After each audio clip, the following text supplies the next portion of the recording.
স্পষ্ট দাবি জানাচ্ছি, অপরাধ ও আইন বিশেষজ্ঞ, সাবেক সেনা কর্মকর্তা, সাবেক বিচারপতি, ইনকিলাব মঞ্চের একজন প্রতিনিধি এবং একজন মানবাধিকার কর্মী সহ সাবেক সামরিক অফিসার ও বিদেশি 2 জন বিশেষজ্ঞ সমন্বয় নিয়ে আমরা একটি তদন্ত কমিশন গঠন করার দাবি জানাচ্ছি।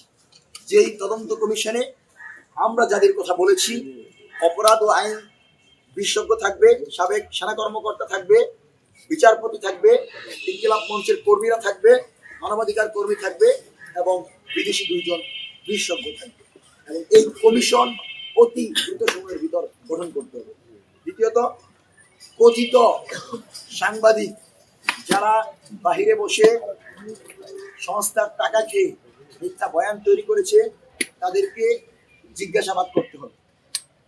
3, যে পত্রিকা ও টেলিভিশন চ্যানেল এই হত্যাকাণ্ডের তদন্ত প্রতিবেদন ছাপিয়েছে এবং তদন্ত করে রিপোর্ট প্রকাশ করেছে, সেসব গণমাধ্যমের প্রতিবেদক ও বার্তা সম্পাদকের কে ডেকে জিজ্ঞাসাবাদের করতে হবে।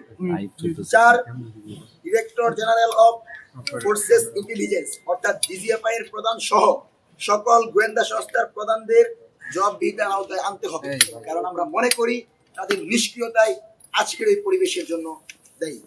5, শরীফ ওসমান বিন হাদিকে শহীদ ঘোষণা করে গেজেট প্রকাশ করতেই হবে।